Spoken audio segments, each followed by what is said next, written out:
One. Good morning, good evening, good afternoon. Wherever you find yourself, we welcome you to another session of Chronicles of Darkness, Vampire the Requiem, Requiem for London. Tonight, our scene will take us to the lovely little borough of Hackney.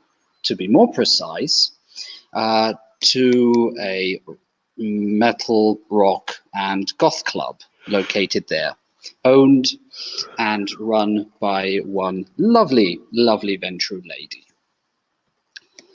And as she has been dealing with a bit of trouble, Rose can be found in her club as she sees this fellow walking in. After a certain distance, she'll be able to feel that this person, this middle-aged man, has got a beast as well. And this is where we start our scene. Well, Rose, being Rose, was actually in her office, and everyone can see up to her office, and she can see down because it's got big windows that overlook the club. And she was actually up there dancing to her favorite song that she plays when she's angry, which is Living Dead Girl. And it's on loop again over the whole sound system. To the point, as soon as she senses someone with a beast entering her club, she stops. The music stops. It goes dead quiet. Then it switches to Cradle of Filth. And she has a security guard invite the kindred up to the VIP room. So,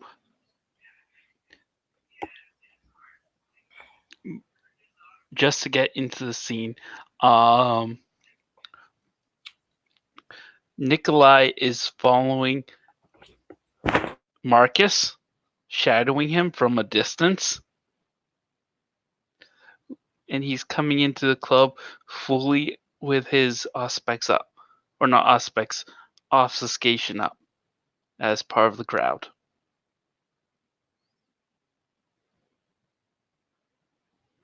Okie dokie. He's being a little creep. Of course he is. I mean, it's not his fault he's a voyeur. But yes, Marcus, slightly surprised, but also intrigued, will nod to the security and say, please, lead the way and follow the security up to the VIP area. It's not actually a VIP area. They pass all the VIP areas that are marked VIP. They take him to Rose's office. Fair enough. And there. She's now sitting like a Ventrue would at her desk, legs crossed, steeple fingers, just staring him down.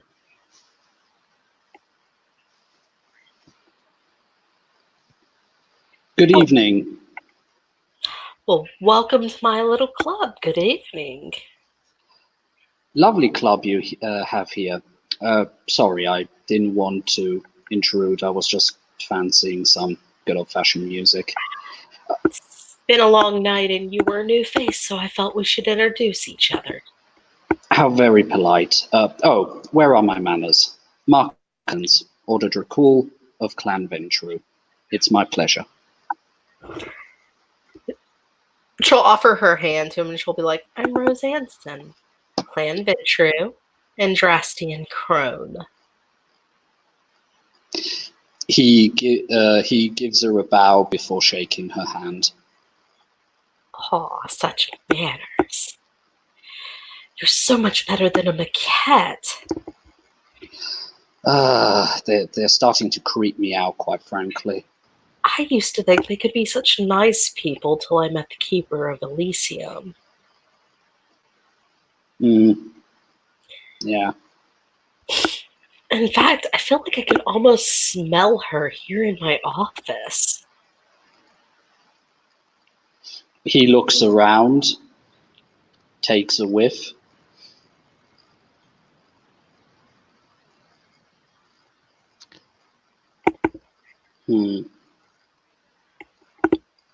To be fair, I wouldn't be I wouldn't be surprised if one would be following me. But it's always hard to say. I can't pierce, Maybe Now, they their cloaking. real quick question before we go on. Yep. Does your office have windows? Yes. All right. Like to the outside or to the out? Towards the inside of the club, they overlook the dance floor and the bar area and stuff. She has no exterior windows to her office area though. Is there like, do steps lead up to the office and then it's just straight into the office, or is there like a hallway, back way? There's a little hallway with little VIP rooms that lead. Then at the end of the hallway, it's her office and a private, you're assuming, bathroom because it says for owner's use only. All right. Well, I'm going into one of the neighboring VIP rooms. Inside is a bound up man looking extremely terrified, and a girl you can tell is a freshly made ghoul sitting there yelling at him and like with baton in hand. Okay, occupied. Shutting the door. like they look confused about the door opening and then closing, but they kind of go about discipline. Yep. And then is the bathroom next to your office? Yes. All right, sneaking into the bathroom then. It's a normal bathroom, except for there's actually a second door that attaches to her office as well. All right, moving to the wall and taking out a small little device which has a microphone and an earpiece. I'm going to put in the earpiece and put the microphone to the wall. Okay. And that's how I'm listening in. So how have your nights been in the city? I hope they haven't been as dreadfully long as mine. Long? No. They have been flying by, but they have been definitely eventful.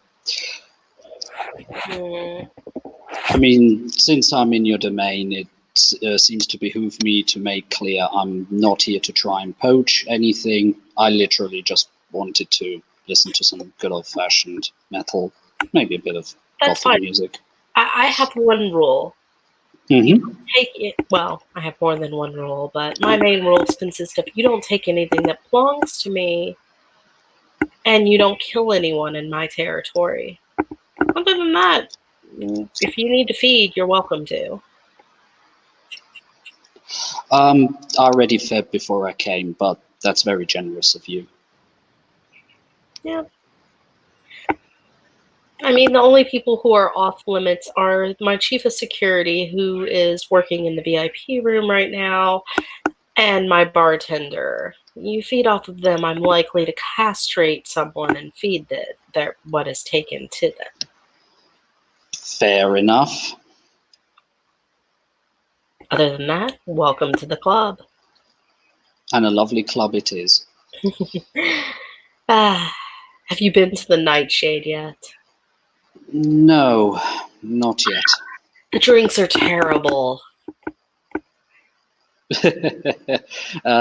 Yeah, drinks. So clingy. They demand your number, and the staff and the owner are so pushy. Oh, I can't have that.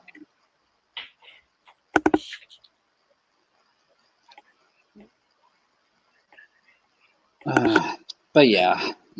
I've only been recently to the city, so yeah, still finding my way around places.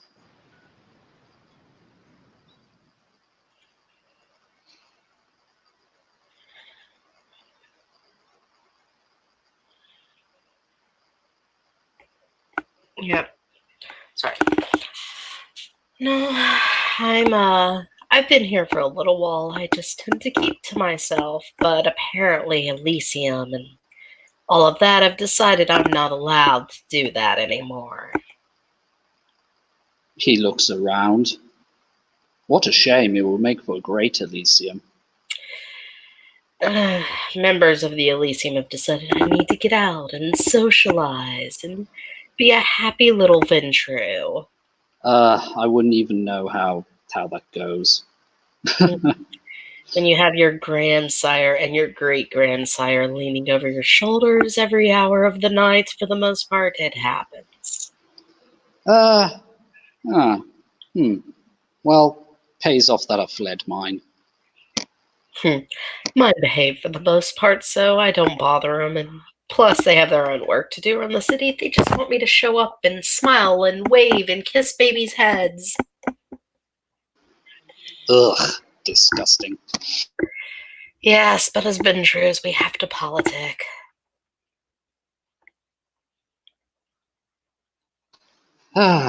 Yeah. Seems tonight is my lucky night. Yes, please have a seat. Help yourself to a drink. I will be right back. I need to powder my nose. Leaving the bathroom. That's fine.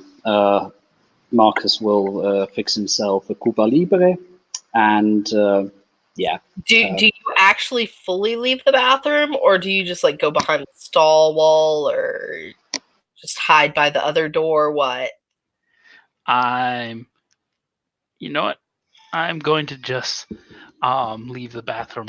I mean, the reason out of character, my character's following him is to keep eye on Marcus because As you leave the bathroom, though, you can hear her muttering, "Keep it together. It's okay. No, I will not do that to him."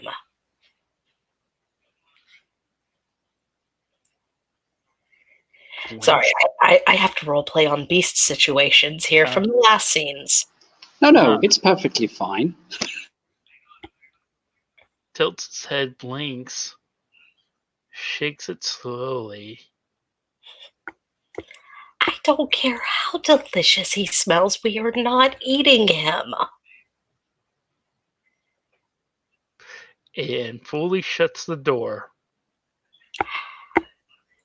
She's going to turn towards that door as it shuts. Hello?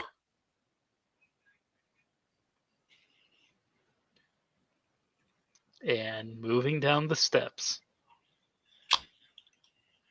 She's going to loop around through her office. She's going to hold a finger up to Marcus as she comes out in the shh motion as she slowly slides her shoes off and starts moving as quietly as she can towards the steps. Marcus nods and taps his finger on the side of his nose. A common enough symbol for understood. I'm moving towards your bar, by the way. Yeah, like she's literally moving in as wherever she feels the wind change. Like when you feel the wind from movement, that's the way she's going at the moment. I mean, so I figure I shut the door. I head towards the steps to walk down the steps. You book around as I get to the bottom of the steps. Okay. I'm just sitting down at the bar as I drop off the station. And I'm just watching. Although, if you dropped obfuscate, she wouldn't pick up your beast at that point. Yeah. So she's going to go over to you. She's going to place one of her small, little, delicate hands on your shoulder.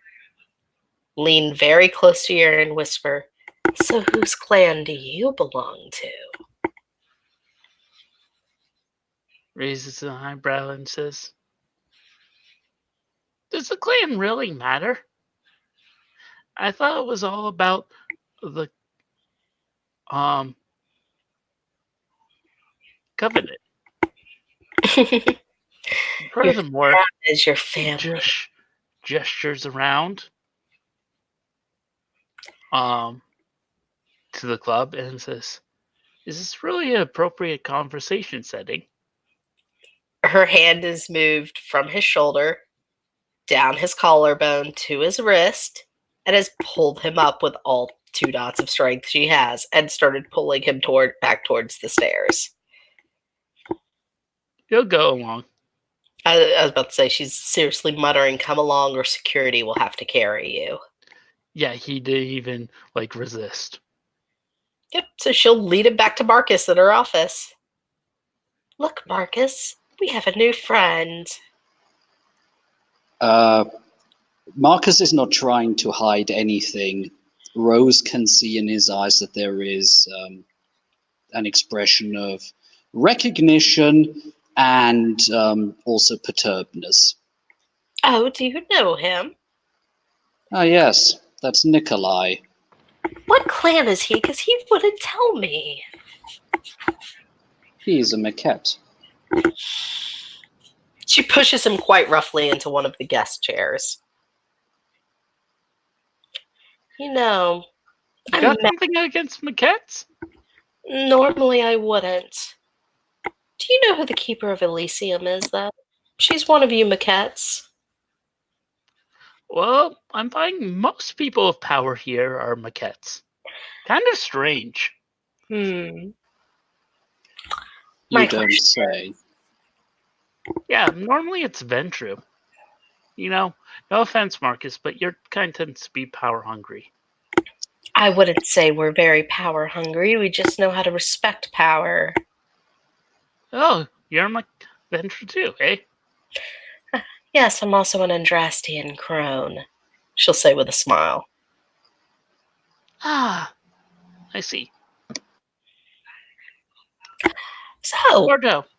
she'll pour a shot of very deep red liquid from a bottle in her desk into a shot glass and sit it in front of him. "Welcome to the party. Hopefully you're a more polite maquette than the others I've met so far."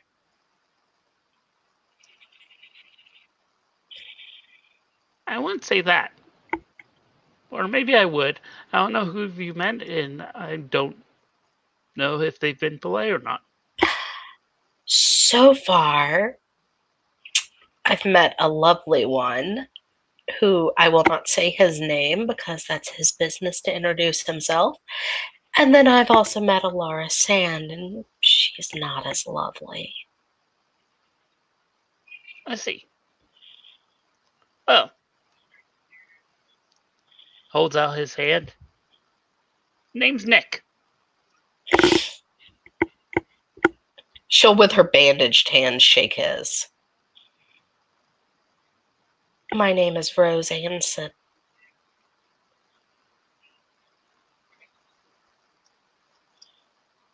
Well, Miss Hanson, lovely club you have here. So why don't you answer a question honestly? Were you just in my bathroom? Yeah.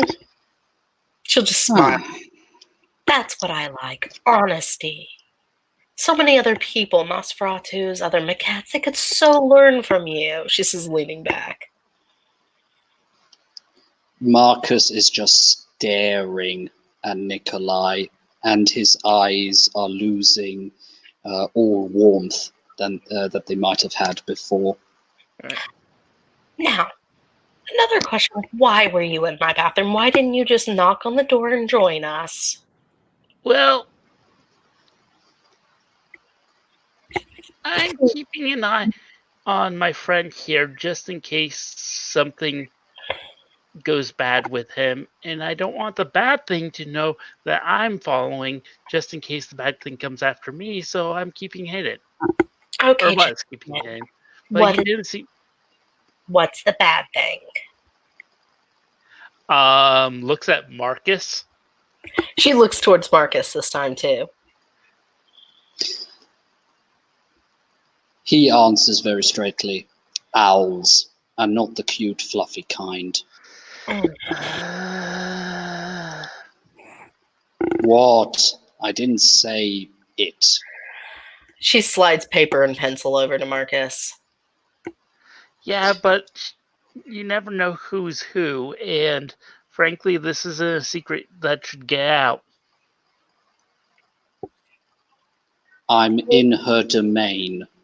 I am her guest. I have to show her a certain amount of politeness. Also, if you play your cards right, maybe I can get my grandfather to help you with a little extermination of owls. Gives us barking laugh. That will be entertaining to see.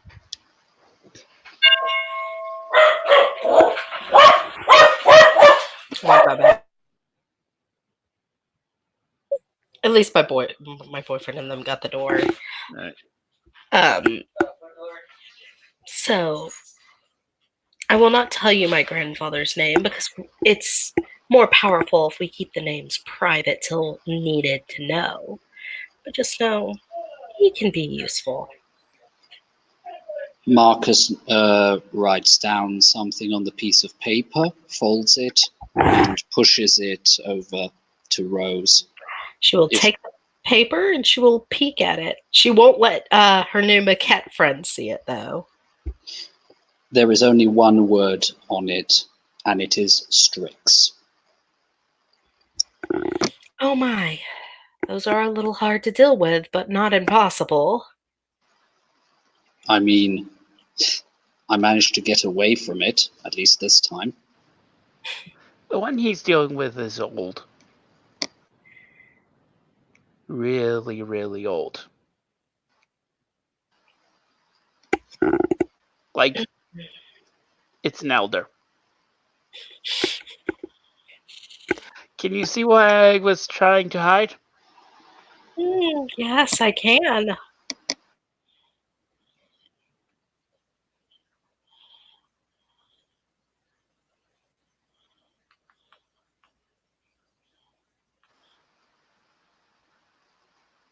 Mind you, I would have bolted out of your club if I would have seen a black feather or anything in that direction. That I can give you my word on. You know they can take over others, right? I only know what has been told to me because everybody thinks, yes, let the patient not know what exactly he's dealing with. And Marcus's eyes... Placed a hand on top of Marcus's. He stops. Breathe. Sorry, that's my fault. It's okay. Just breathe between your words. A calm mind is a rational mind, which leads to victory. Ah, now somebody's speaking my language. Yes. takes a piece of paper. He calms down. And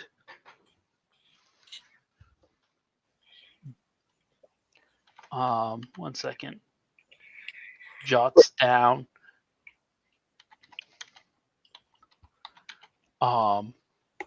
just jots down something on the paper and hands it to Marcus, since this is how we're doing it. Secrets!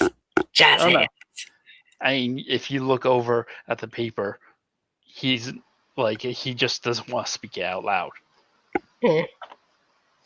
Marcus opens it. Doesn't make too much trouble, so Rose can see it as well. He reads it.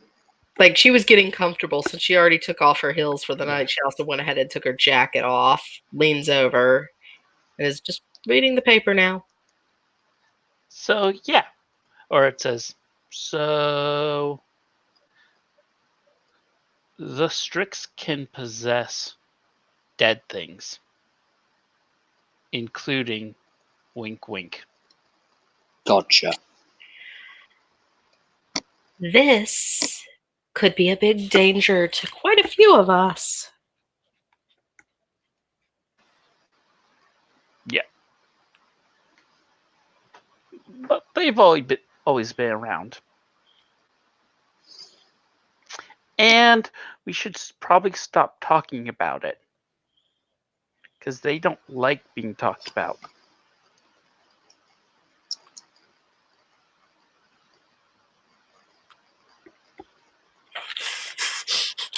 Bishop just asked what's been mentioned about him so far. That they don't like being talked about. No, I just gave him a quick outline. Yeah, so Rose will change the subject. She's like, so, seen the news lately? Any car crashes, politicians being discovered in a scandal? She says with a laugh. I haven't been keeping my eyes on politicians per se, but it is interesting to see in which parts of the city the police have been intensifying their surveillance.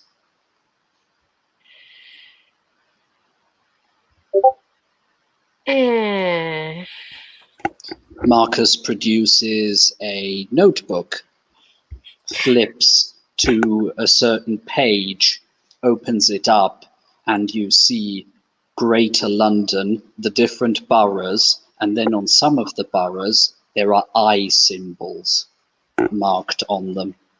Specifically these ones, and he just points them out to her. Eyebrows, at the eyeballs. Yeah. And he shows you, just a sec, because I've actually got it noted down. That would be following boroughs. Yeah. I'm literally being reminded of stuff. By the way, our Maquette friend, while Marcus is busy, would notice strapped to the sides of the corset, she has a stake on one side and a stun gun on the other.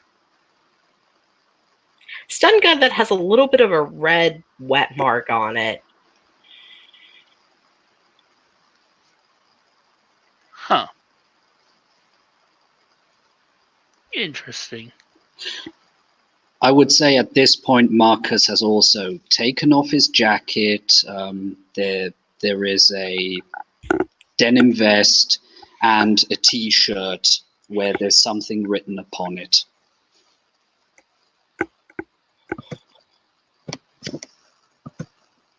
For anyone who looks, it says, yes, I'm old. I saw Oingo Boingo live.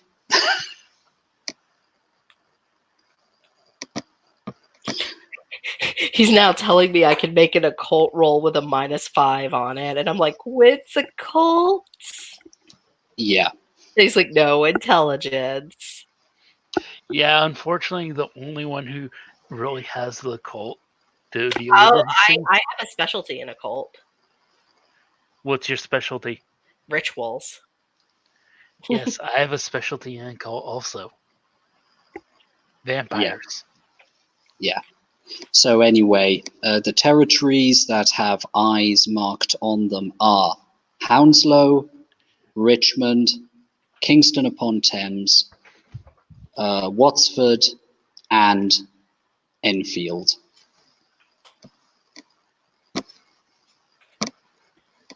And after that, he will just close the booklet and put it in the side pocket.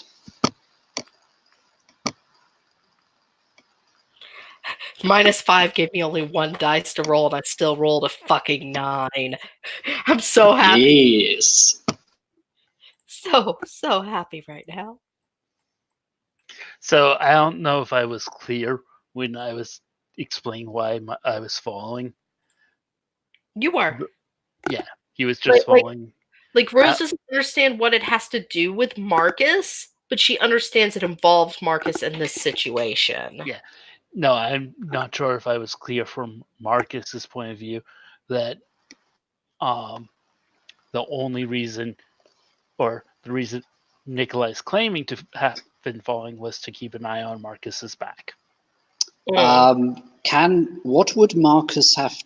What would I have to roll? Because Marcus is mulling it over in his mind. He has got 3 dots in intelligence, a certain amount of life experience, plus his former special services, at least special air services. He's not trying to hide this or anything. He just said, "I'm following him to keep an eye on him, just in case something bad happens to him."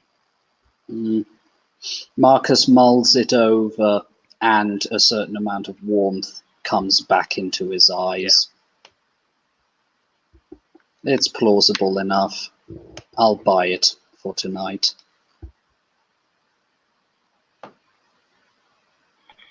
It's the truth. I mean, maybe they found out these creatures were threatening you, Marcus, and now this little guy wants to protect you. I mean, he is pretty small and adorable, but that's always a great distraction when you want to strike someone in the gut. Makes for a good spy or an assassin. I feel like he'd be the type to use poison if he was an assassin. I don't think he could put up much strength into shooting a bow or stabbing someone. Just holds up his hands defensively. Go like, look, I'm just a scholar, nothing more. Yeah. And I'm Mother Teresa. And I'm just a homeless dude. He smiles crookedly. Look, if it makes you feel any better, I was supposed to be a deva. And if it makes you feel any better, I was supposed to either be dead or still alive. Right, sore spot. We've all got those, but yeah. I mean, some of us more than others, temporary sore spots. Yeah. I mean, show me yours and I'll show you mine. I mean, I'm sure we all have battle wounds here. I actually would have some I could show. Oh, could or would?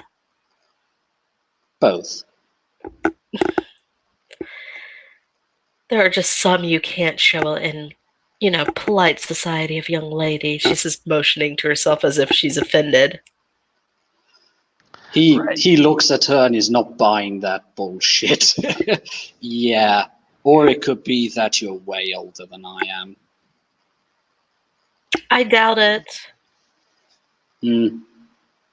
Well, since we're since you're interested and it's only polite, I've only been a venturer for 6-7 months now, and most of the time I was locked up in a room. So pardon me if I'm not overjoyed to speak of my quote-unquote sire, the fucking madman. My sire was a dick. He taught me everything about our clan, about our, Circle of the Crone. That was great. He taught me nothing about the others. And he literally taught me 2 rituals and then sent me to the city to live on my own. But I've survived. A nice gun, a blade here. It tends to get people to leave you the fuck alone. I'm trying to establish myself here. But yes, there are some blind spots that I need covered. I know less than I would like. I would say if you want to learn more in the social graces of our society, kiss lots of ass and work lots of shaft. If I'd done that during my living days, I'd probably be a staff general at this point. I'll be back. Okay. No problem. Well, but yeah. We're Ventrue. It's what we're good at, subconsciously.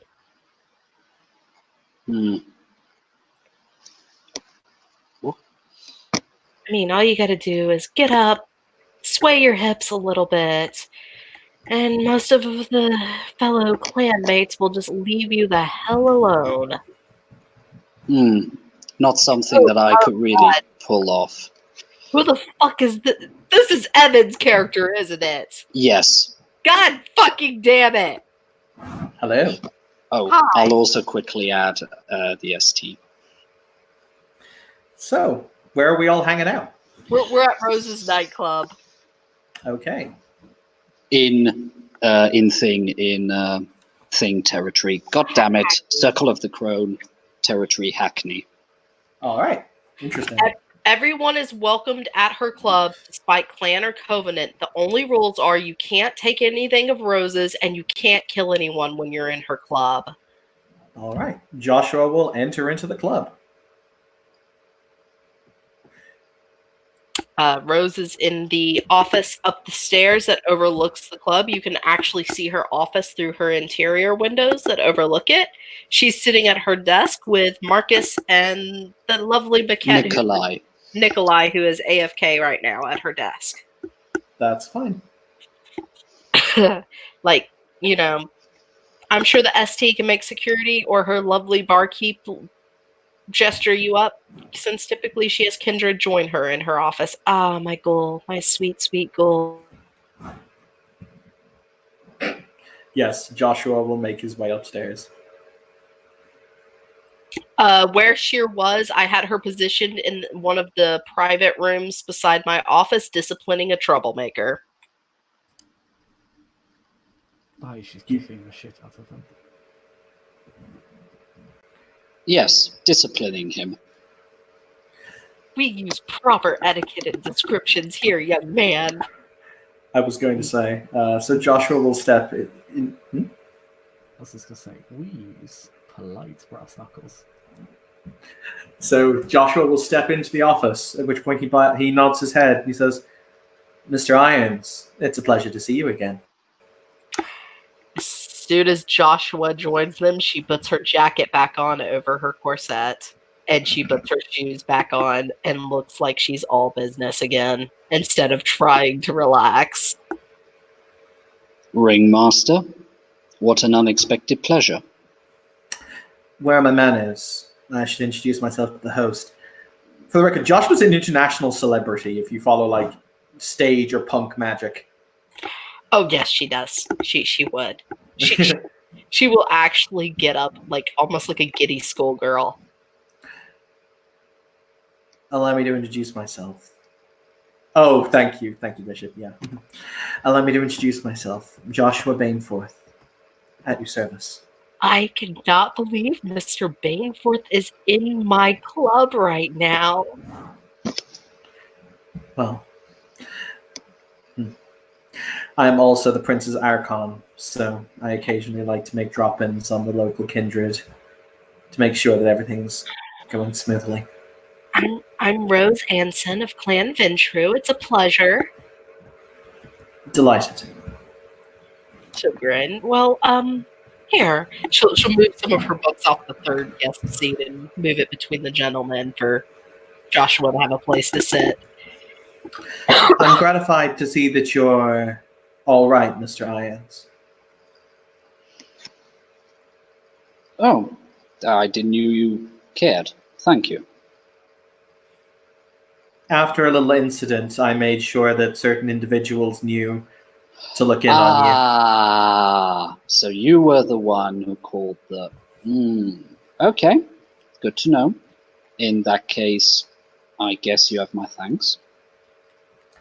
you. I had to do my duty, after all, and, well, you're a good man. He shrugs as he takes a seat. You're not the first kindred who accuses me of that. Do I have to worry now? While they're talking, Rose hits her intercom. Cersei, dear, could you please bring a bit of the top shelf for our guests, along with something a little from my private stock for them?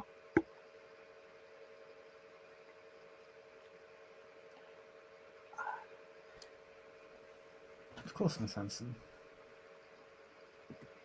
So, my apologies. What was the topic of conversation before I interrupted?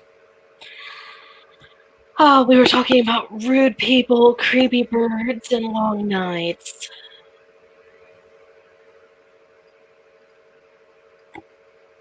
One eye goes up. Birds.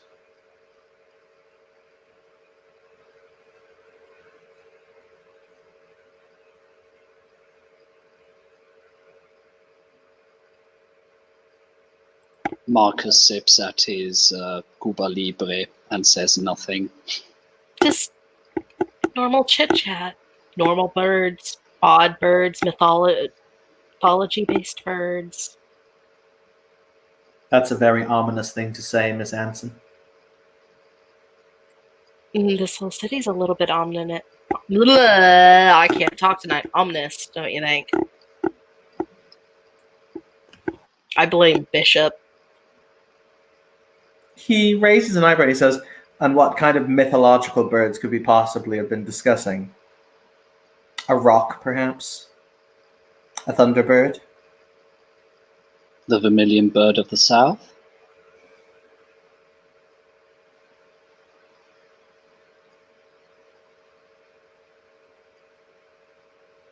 God damn it, I'm trying to focus and Bishop in the side chat keeps distracting me.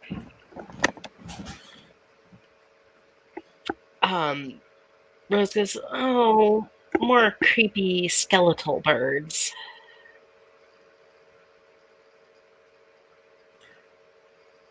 There was a definite sigh. I see. I'm curious who told you about that. She shrugs. Between studying and rumors?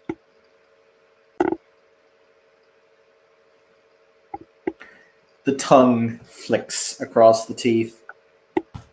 Rumors. She's propped her face up with her bandaged hand now, and she's like, you hear a lot when you keep your nose in a book and your ears open.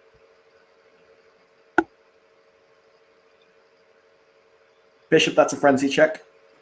Do you have any conditions? I beg your pardon? Any conditions? I don't have any conditions now that would affect this. Okay. Just standard Oh, now. he doesn't get any conditions, but I have the fucking tempted condition. God. So do I. -4? Was it -4 or -5 you got tempted at? I think it was 4. Is it just a willpower roll to resist the frenzies in this case? It's resolve plus composure, yeah. Oh god, and now the Doom soundtrack kicks in, yeah. Is there a physical sign in this game when we roll for frenzy?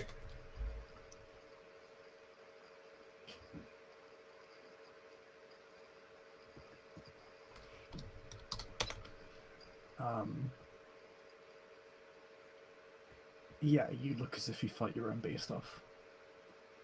So yes, you guys will definitely see Joshua fight back his beast. You see his predatory aura flare. You see him sneer. He exerts enough self-control to look away from you as he does it. But clearly you said something that angered him. I do not mean any offense, Mr. Bainsworth.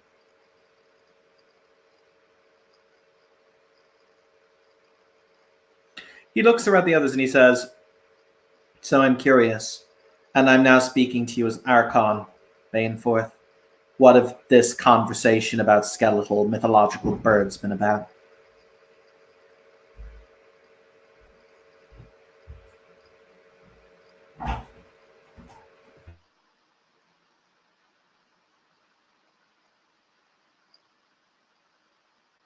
This is the part where you answer the questions. I'm waiting on Marcus. Out of character, I'm trying to carefully remember what exactly Marcus did and did not say, because there was a lot of implying. This is out of character, trying to figure out. Marcus mentions the creepy birds, and that if he had seen even a hint of feathers, he would have immediately ran away from the club. Then the Maquette gave her a basic description of their creepy birds that are like ghosts that possess people. Oh, Jesus Christ. Okay. And then, hold on, I did my occult roll, and the ST told me what I know about them. Okay. In that case, well, yeah, Marcus calmly recounts what just was said. Question: the third order member's not here, is he?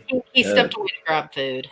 Yeah. Okay, because I was going to say Josh was about to grab him by the neck and face him down onto the table.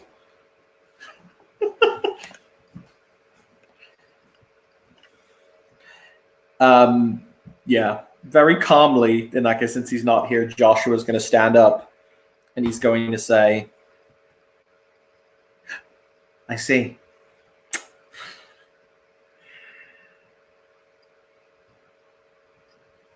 I'm curious.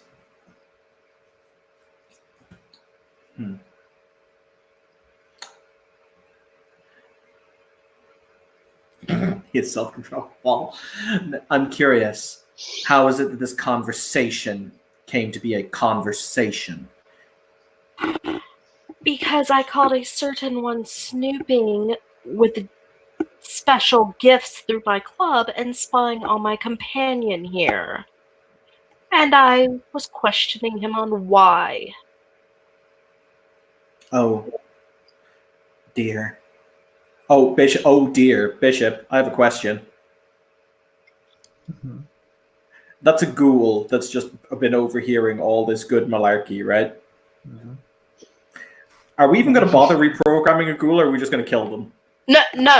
She She's left completely briefly. loyal. Oh, thank God.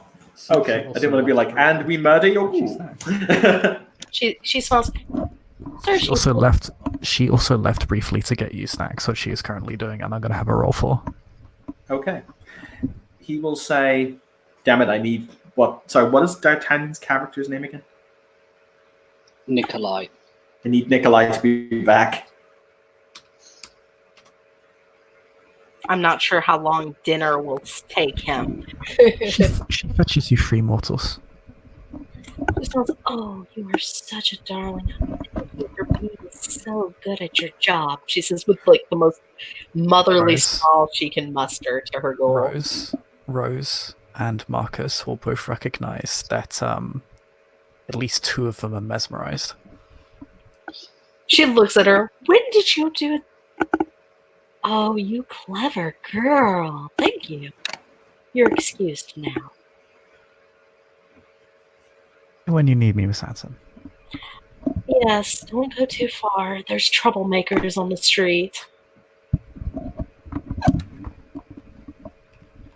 Yes.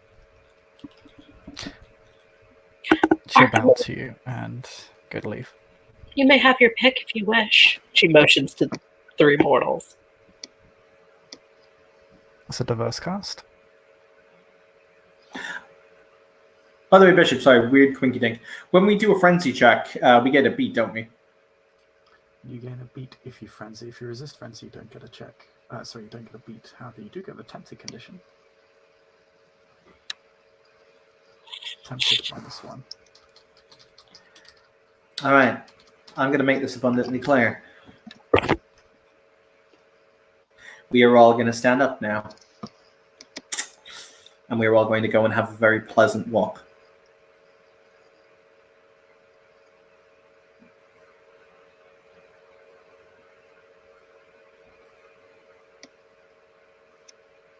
Slowly stands up, puts his jacket on, looks around. She starts reclasping the ankle wraps on her heels. With one hand, the other hand, she texts Sully, the Archon is taking me.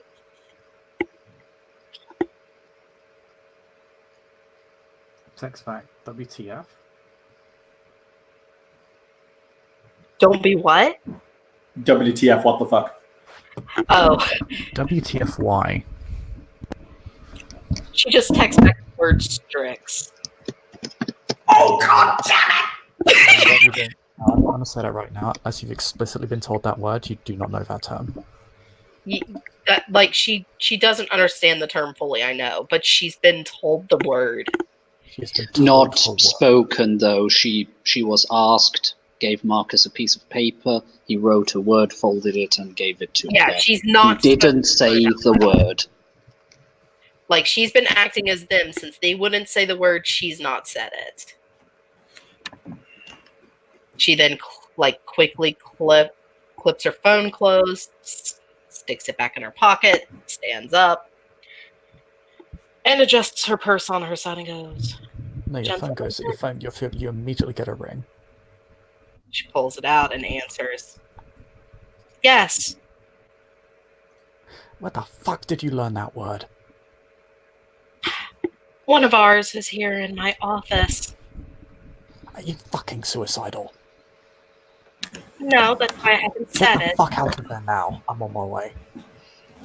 All right, I'll see you in a minute. He hangs up before you can actually respond. This is the angriest you've ever heard him. She looks at Marcus like she wants to rip his heart out. Great. Now you have my grandsire pissed at me. Thanks. And Oh, walks considering I don't think you understand the gravity of this situation.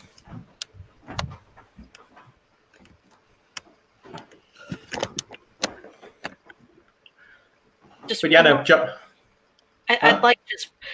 Rose is muttering as she goes down with them. Just one night. I would like one night of no violence, no drama, just relaxation. Is that too much to ask for? In this city, apparently. Because out of character, she has just vocalized Marcus's inner monologue.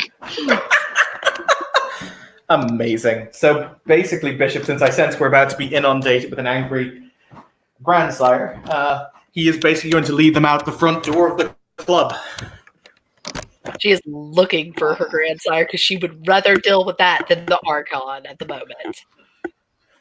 Just wanted to get to a fucking bar, dance to some music, that's all. Not being fucking followed by people who just can't keep their noses out of my business. Oh, I know your pain. With all due respect, Mr. Irons, unfortunately, this is the prince's business, not mine. Oh, great. I'm coming quietly. I'm He aware of says, this, gritting his teeth.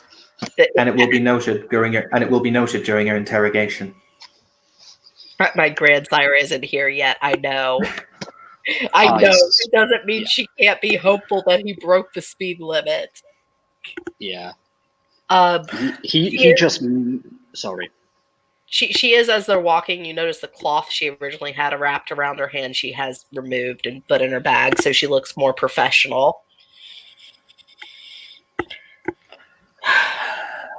Marcus mutters almost imperceptibly. If the gods spare me long enough, I'll make sure that the bastard who's responsible for that gets his comeuppance. She whispers to Marcus, "Shh, now is not the time." He shuts up and just gives her a nod.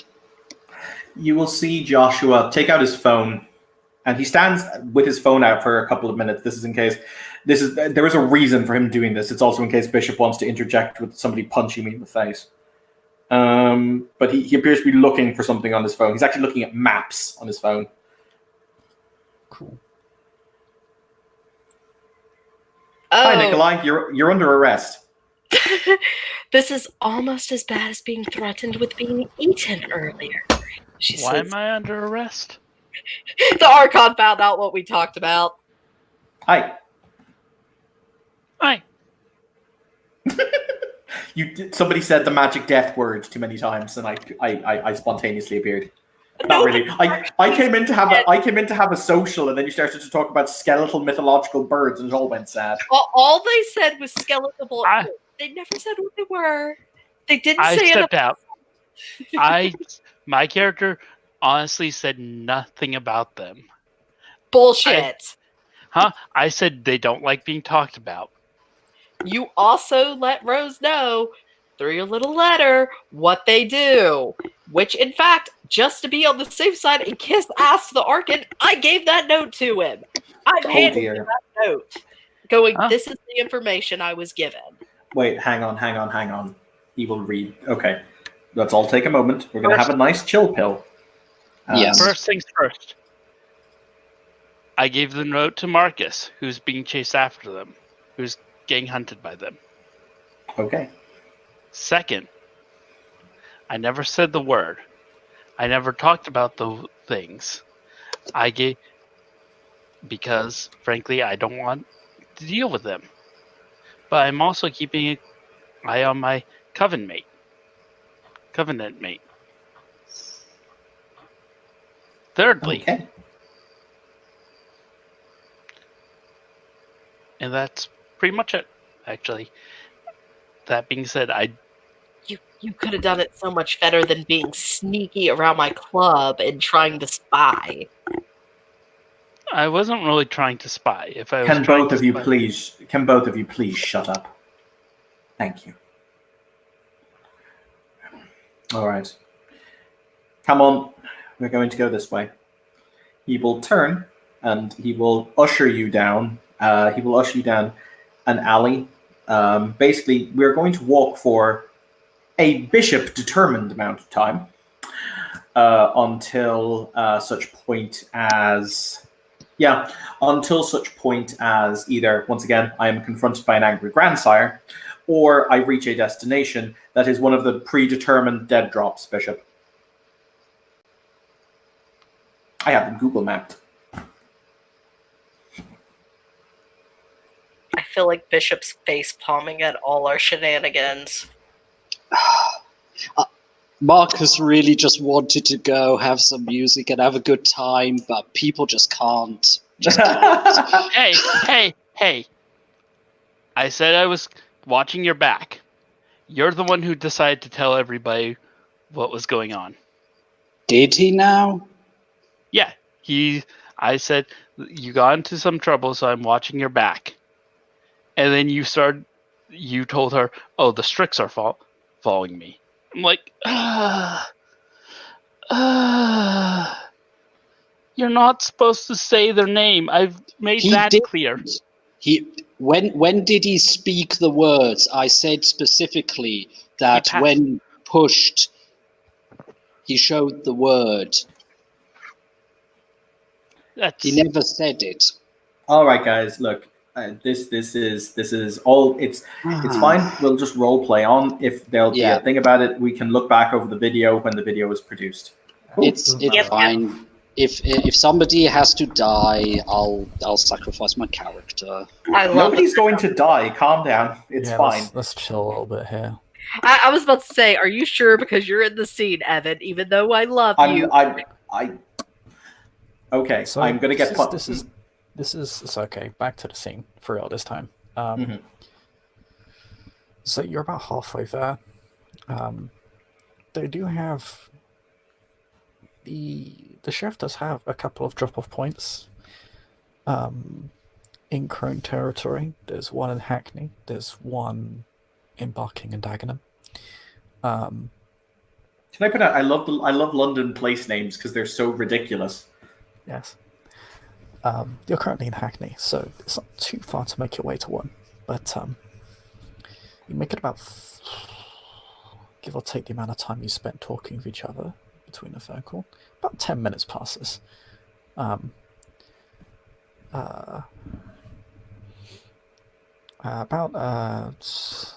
70s style sedan rounds the corner. Big blaring lights. Parks up alongside you, all of you. Joshua, all of you see. Three men get out of the car. Driver remains in his seat.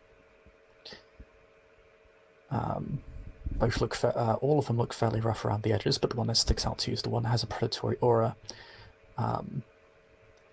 Probably the least physically threatening of all of them, from appearances. Has pale ashen skin, partially shaven head, a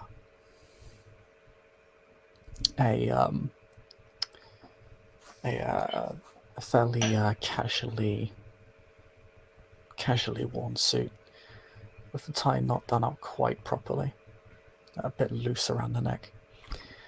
And he just starts marching up towards you, but Rose in particular. She braces herself. Like, you can see her, like, stiffen her jaw, squint her eyes, and prepare. Oh, he grabs her by, like, the collar between her neck and her shoulder and just starts dragging her off. In the name of what's the name of the prince?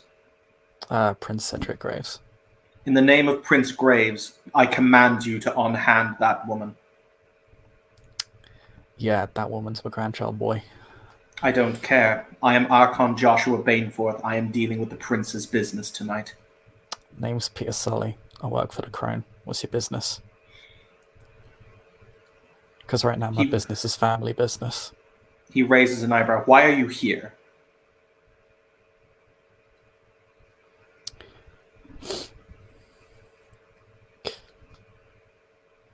More importantly, why are you taking in all these people? More importantly, my grandchild.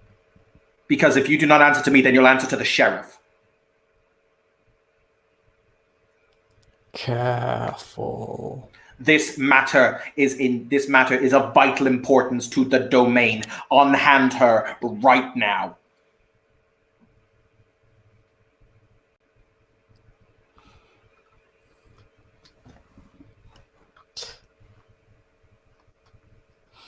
He physically places her behind him, but unhands her. He kind of points at her and whispers something to her. Rose, he whispers to you. You better fucking appreciate this. Oh, I do, she whispers back. Shut up.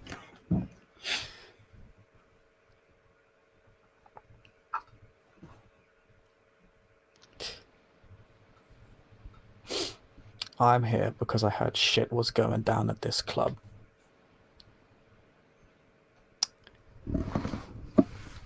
These three individuals have broken princely edicts. What princely They will edict?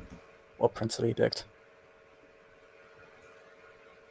I am not currently at liberty to say. Well, if nobody knows what the law is, how the fuck are they supposed to follow it? They are in possession of certain valuable and dangerous secrets that could undermine the integrity of this domain.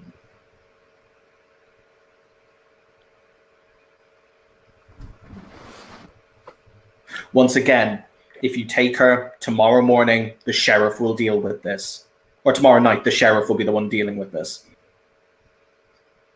And for the record, he is earnest. This is 100% the case. You know what I mean? He's not necessarily trying to be persuasive, but what he's saying is, if you were trying to read him or like judge if he was lying, no, he's being legitimately serious.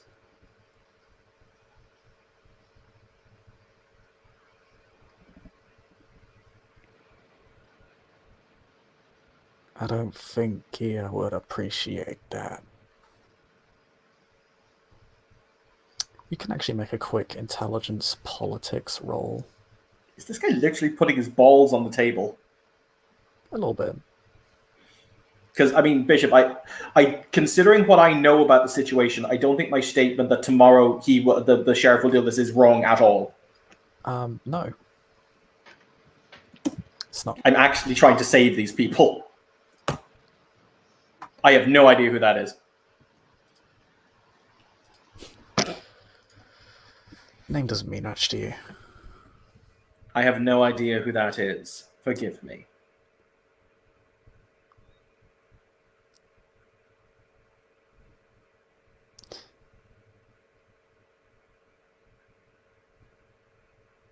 One of the two heads at the crown here. Also, my sire. However, I'm sensing something, my friend. You drove here like a bat out of hell. You didn't come alone. You came with friends, and I'm assuming you came armed. I'm guessing if you're this one's grandsire. He did say, I can't remember which it was. She's my grandchild. A sire's out of town. She told you something that you're not meant to know.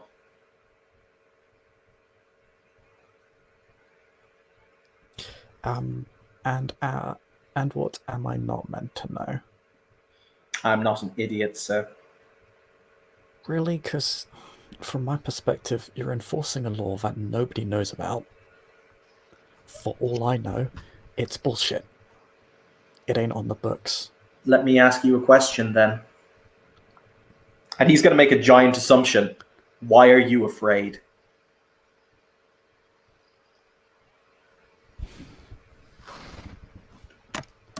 because I'm currently dealing with, he actually counts,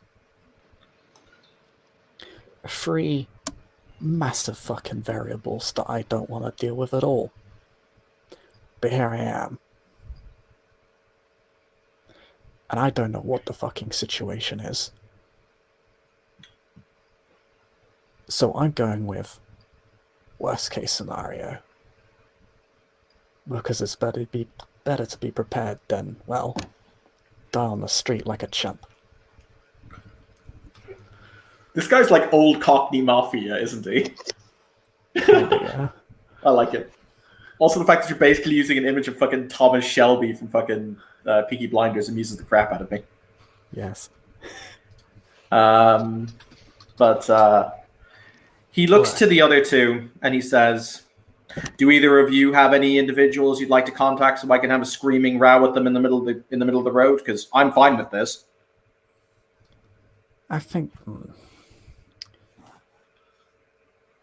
he looks around. Fortunately, his cohort of 3 astonishingly scary-looking men have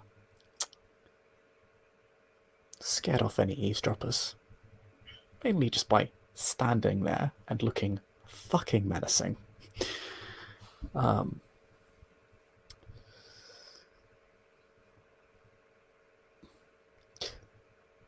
mean, we can talk about this elsewhere if you want, but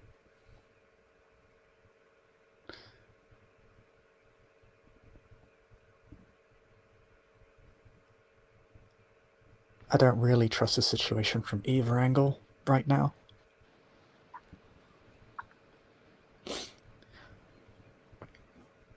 You want to duck into a alleyway or some shit, or just head back to the club or something?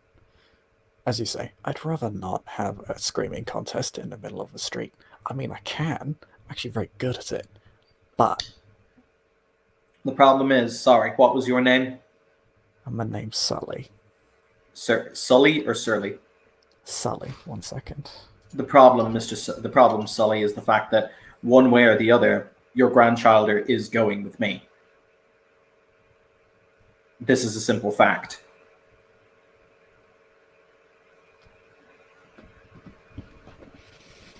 Trust me, I don't drop the "in the name of the prince" thing lightly. Do you know what happens to people who do that in this domain? No.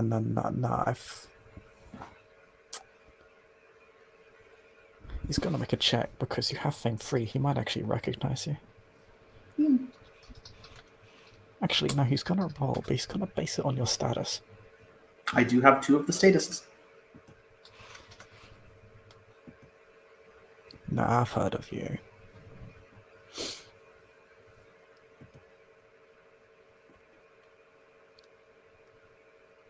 Which ironically makes you less trustworthy, not more. Oh. Why is that?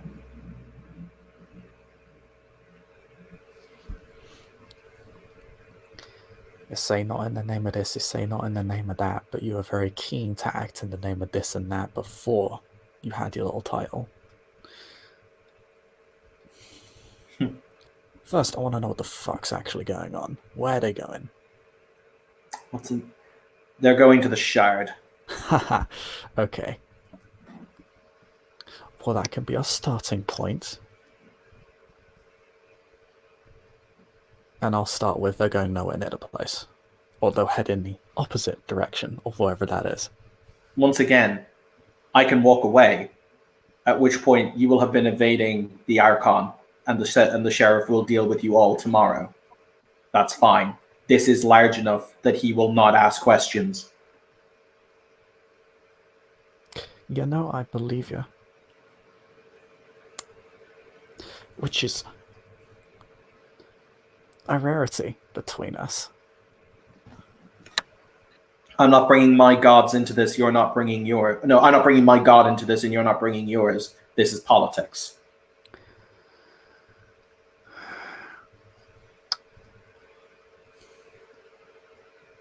Ain't it always?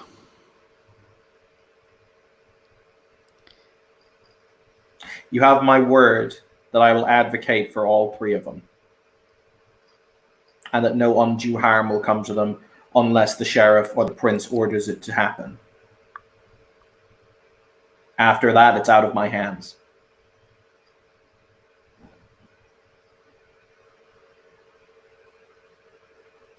That's the problem. You're not variable anymore. You're fairly kosher, sort of. As far as you can be thrown. To be fair, same for me, but Prince and the Sheriff, well, the Sheriff is a complete unknown, and I mean, he just strung up like 2 of us just weeks ago. The Prince endorses whatever he does. Something to note, you can actually infer from this, is he believes the Sheriff is running the domain, not the Prince, based on that statement. That's fair. Because he says the Prince just goes with whatever the Sheriff does, rather than the Prince telling the Sheriff to do that. You can take from that what you will. Maybe right, maybe wrong, maybe partially right. It's a belief some people have.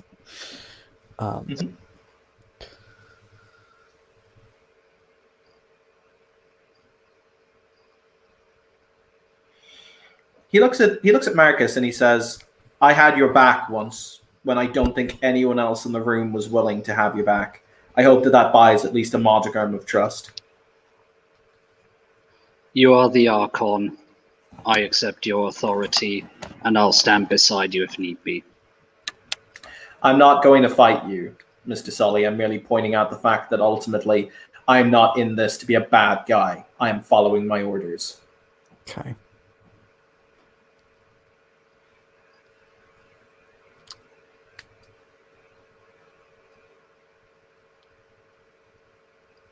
Alright, But yes, I'll take Joshua. your word. No, this is... Let me be fair.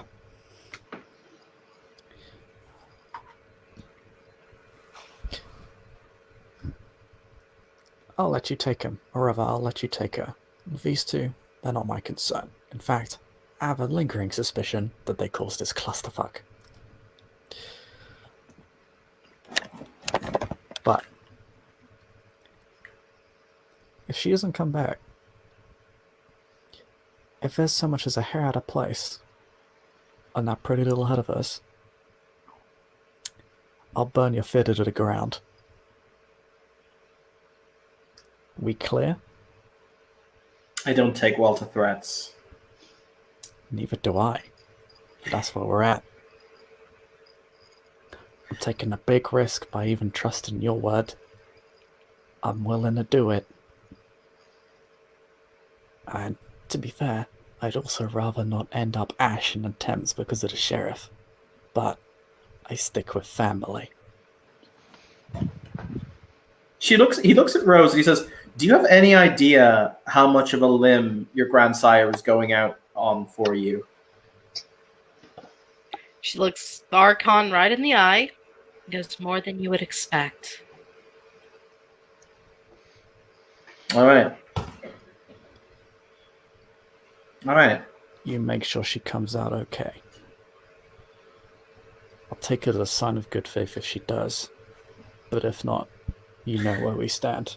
She will have certain memories removed, such as the location of the shard and her interrogation, but she will come out unharmed, as long as I am able to keep her unharmed. I expected that much. Nobody knows where the hell this fucking shard is. Gives me the creeps, but I guess that's the point. It do that. Alright. We have a deal. Joshua will extend his hand.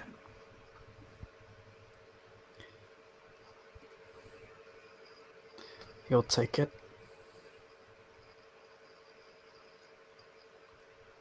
Vigor handshake. He doesn't actually use vigor, but you know.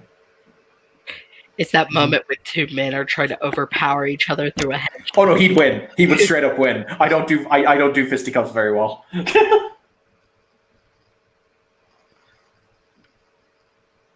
All right, we have a plan. You make sure she isn't harmed. I will do my best. She will break her stare with Joshua. She'll look solely right in the face, and she goes, "I trust only you." That's creepy as fuck. That is literally Joshua's answer. And joins the other two gentlemen with Joshua, muttering, "Fuck, fuck, During fuck." all this conversation, since everybody's distracted, can I take out my cell phone and text you know who, just I might be in trouble. I'm getting dragged to the shard. Oh, are you contacting her? Okay. Oh, Jeebus. I think this is somebody that Okay. Joshua... This could get interesting if I have to have a second screaming match. Oh God! Please don't be the woman I think it is. It is the woman you think it is. Infinite sadness. Oh, it's that fucking bitch. Infinite sadness. Okay, that's interesting. Also, oh shit.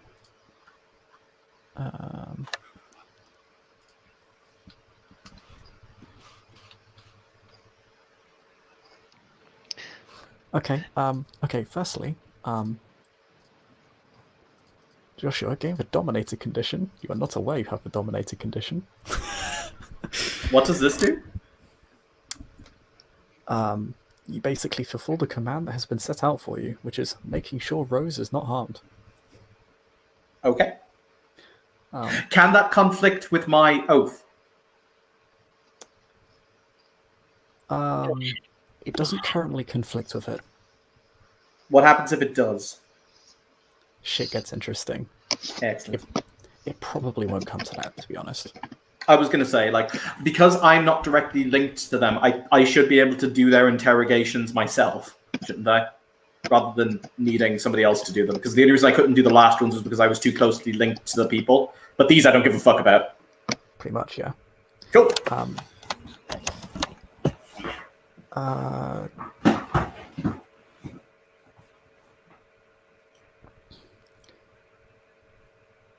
Okay. Nikolai will shake your hand. You mean Sully will shake my hand? Yeah, sorry. Sully, I'll shake your hand. He leaves you with those thoughts. And he'll say, after this, we're going to talk. She'll nod at him.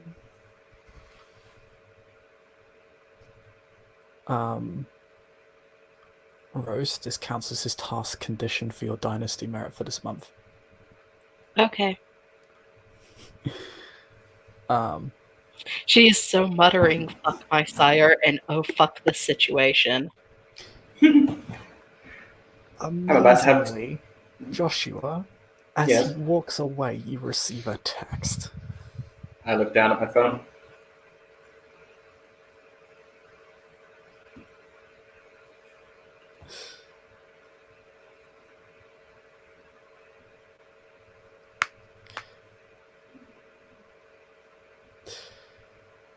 When you arrive at the designated location, you will hand Nikolai off to me.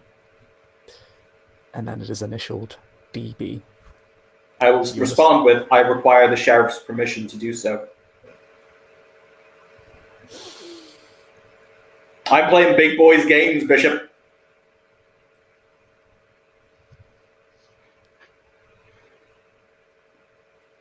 I serve the sheriff, I don't serve her.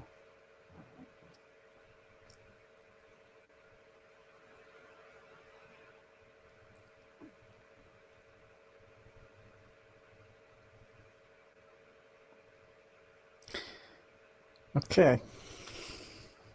I'm sorry. I mean, if I did that, I would be going against like the oath that I swore because I'm not her vassal. I'm his vassal. That's actually completely valid. And You're not wrong, Invictus you're just completely right. and further on, and Invictus just asked me to violate my oath. Well, not necessarily. I will make that argument. Can't make that argument. #Evan, always wanting to argue. No, he will text back saying, I will meet you at the designated location, however, and discuss the matter at hand quite happily.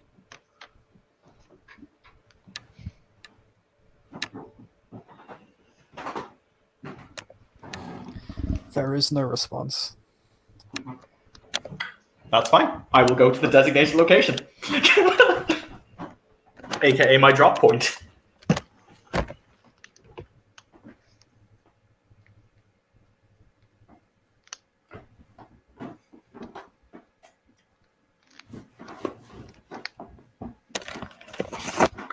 As I sense myself getting fucked by the universe.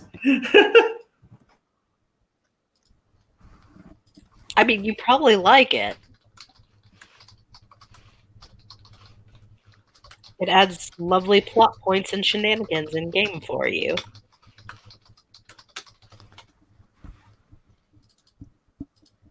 Hilariously, this is how most Invictus die. Conflicting oaths and instructions.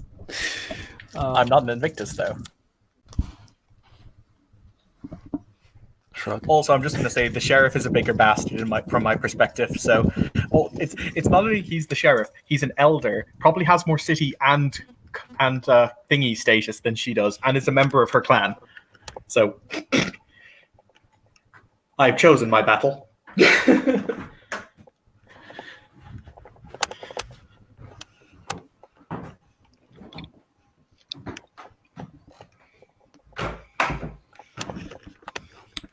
So, you head to the drop-off.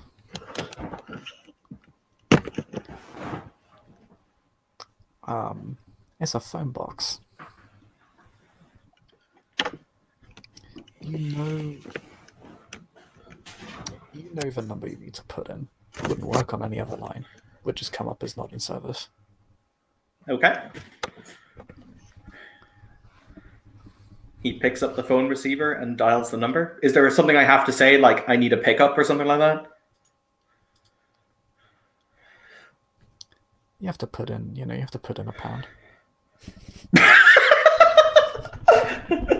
Ah, England.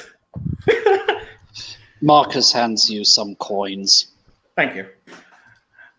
I left my wallet in my other leather pants. For a coin for your Archon. Oh, it's several pounds that he shoves into Baneforth's hand. I guess while he's tossing a coin to our Archon, Rose is humming her happy song for when she's angry and upset. Toss a coin to your Archon, oh Valley of Plenty. Okay, back to topic. He dials.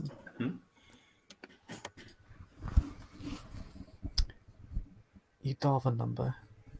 An unfamiliar voice picks up. This is the sheriff's office. I need a pickup at these locations. 3 individuals going to the Shard. Now. Or as soon to now as possible.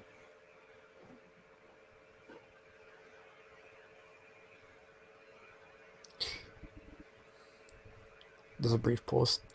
They're on their way. Archon, Yes. good evening. Good evening. He hangs up the phone.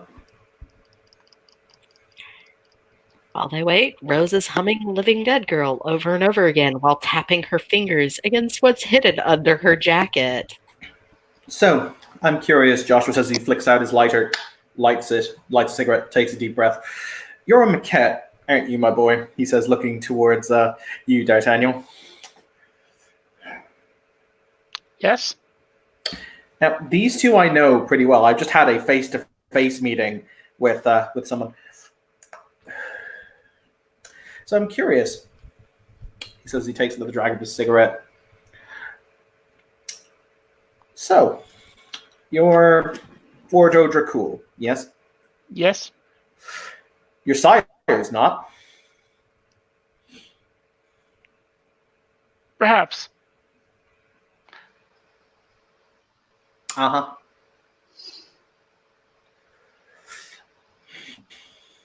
Cool. He takes another deep drag of the cigarette, lets the smoke out through his nose. Well, For the record, I want you all to know I don't actually take any joy in this whatsoever. I fucking hate this situation. And if I hadn't been wrapped up in it, I would very much like to not be in the know about this particular situation. But yes, there is a situation. That is all I am allowed to say.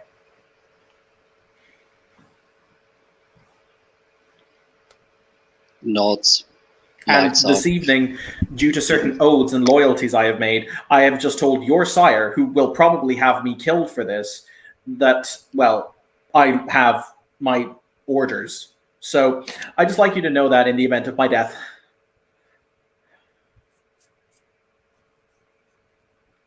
If you die, we'll place flowers wherever they put your ashes. See, that's all I ever wanted. A little plot of earth, flowers growing out of me, my place beside I'd- God. I'd make sure you get a gravestone, although I See? don't expect to survive the night. I don't know what will happen. Unfortunately, you all seem to have blunderfucked into something that you shouldn't have, but I'm not going to say anything more in public. We're going to wait for our The pickup. story. Hmm? The story of my own life as he lights a lucky strike. Joshua will flick out his own lighter to light it for you because he just lit his own cigarette. He takes the fire and gives you a nod. Joshua doesn't use a firelight. He uses one of those little click things that uses an electric spark to light the cigarette. So like, Rose has still got her eyes closed and has stopped humming now, but is still tapping her fingers. For what it's Hey. worth, Miss Anson, I'm sorry you got dragged into this. Shh. ironically, from an out-of-character perspective, this is really good because it enables more people to be in the plot. Oh yeah, no. Out of character, I understand. I don't have a problem. In character, I'm being Rose. I believe Bishop was just about to narrate the sniper shot that's going to punch through my head. Rose has opened her eyes, looked towards Marcus, and gone, You're not the worst thing I've dealt with this week. You're lucky I'm honestly got to meet you. I'm amazed I'm alive so far. closes her eyes back, and goes back to tapping. Tap, tap, tap. That makes two of us.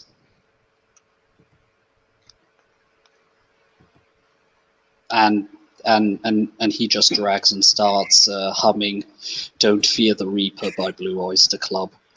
She'll smirk, and in Latin she'll say, "Live long and prosper." He gives her the Vulcan sign, and a lot of prosperity and a long existence to you too. So, Bishop, what's going to happen? Because yeah, I've been so hard up to get shot. I do want to get shot.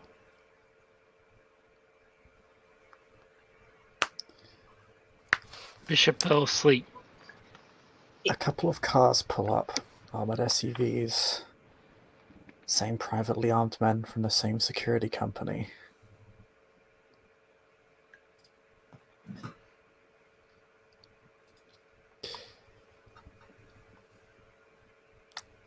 They're all going to usher you into the vehicle.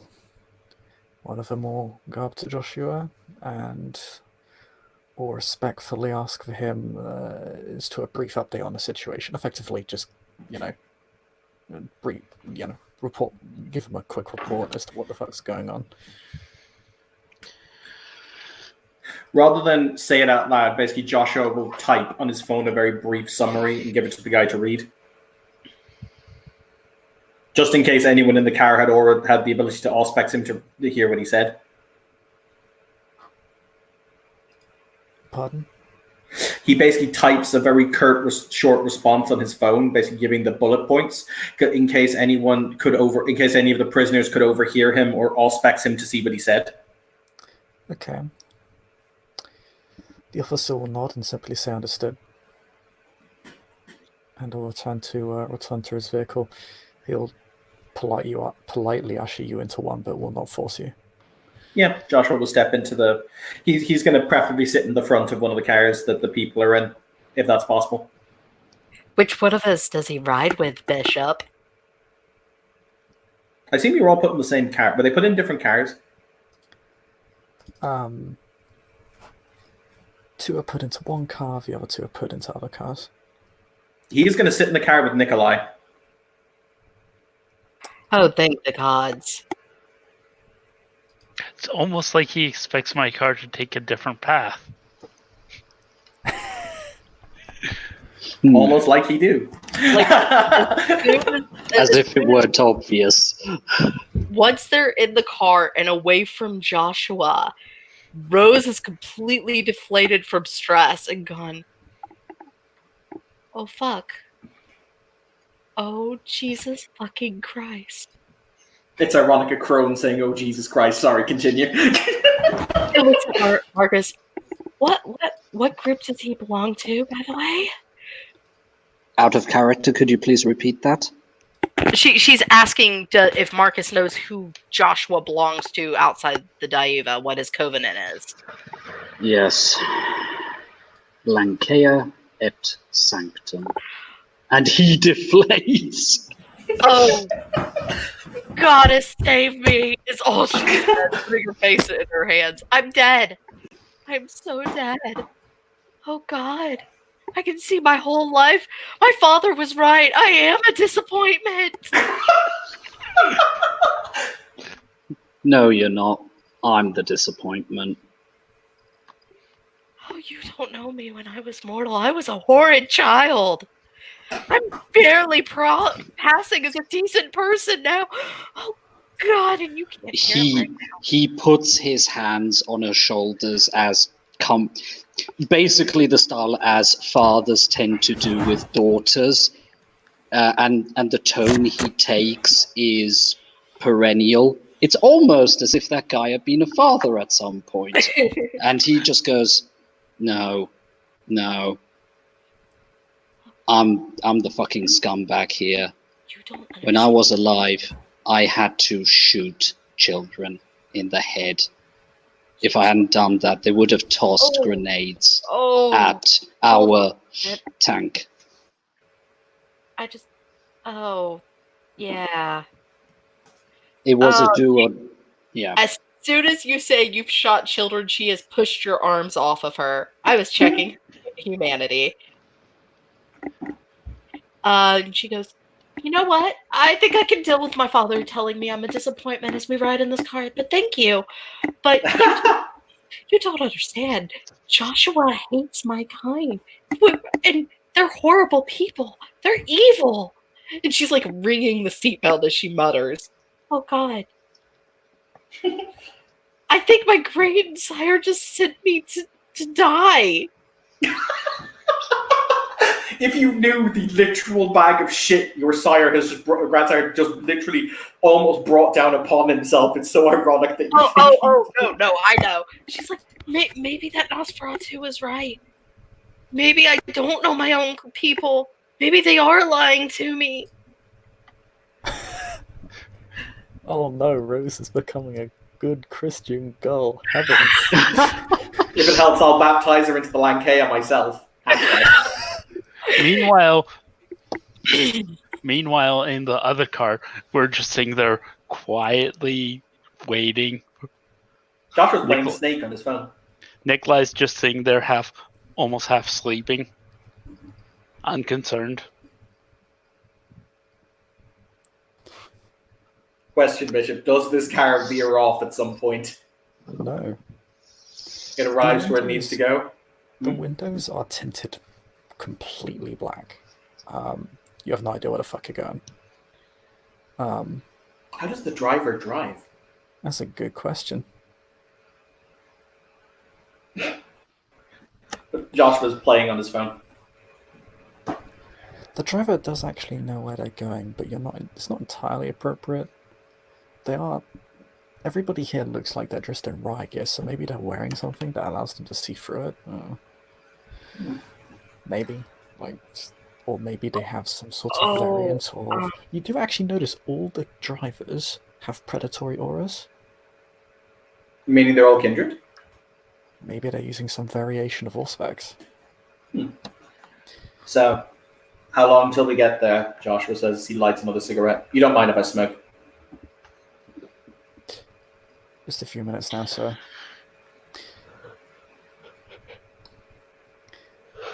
Eventually, you'll arrive. bags are put over the heads of the various kindred. Oh, joy. Can I at least get a blindfold to keep my dignity? As the bag goes over Rose's head, she's saying the prayer of justice over and over again. Oh my god, she is becoming a good Christian girl.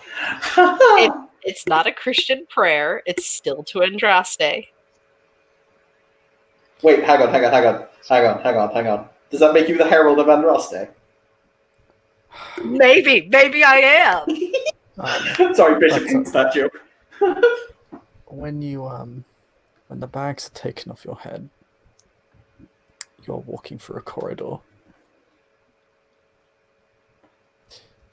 You do walk some distance, like you're let out of the car. You walk outside for a long period of time, not a long period of time, for like a minute. Then you hear automatic doors open.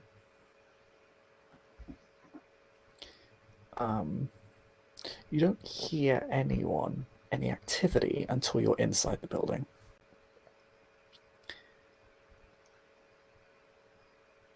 Then you enter a lift. What kind of activity do we hear, ST? People walking, moving, talking, muffled sounds. Everything's all business, all professional. Is not much I said that stands out. The bags are taken off your heads when you enter the lift. Is this the right lift, Bishop? Yes. Okay. Once on the lift, her praying increases. Dear Andraste, please guide You're us. not going to die. Calm down. I just realised putting bags on your heads was completely useless, considering they're just going to erase your memories, so... Leave our enemies, leave our paths, and make it all home safely. Never Oh, mind. sweet, merciful goddess. Would you relax, You go girl? You go down the lift.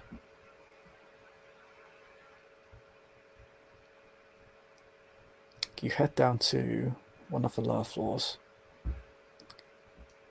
You can see on the lift there's like 10 plus basement levels. This is a big, huge complex. There's also like over 70 above ground levels. Oh god, I think this is the biggest one I've ever Can I have seen. an office here?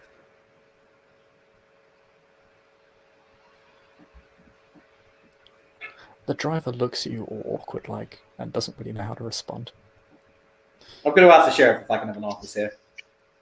You know, just a little corner would do me fine. Bring in some potted plants. Rose has scooted away from Joshua and Marcus towards Nikolai at this point, muttering bad people everywhere. Eventually, the lift stops a floor above the one you're supposed to be on. She's completely whispering with Nikolai as they go. I can't believe I looked up to and admired this man. And then Joshua takes a step forward just to interpose himself between the door and the people. the door opens You admired Marcus? and you see this. Oh, Joshua. Now he is. He's evil. Everybody make me an intelligence politics roll. Have I met this person? No. I want to crap. spend a willpower on that. So do I. Same. I can't spend a willpower. I'm down to 1 fucking willpower.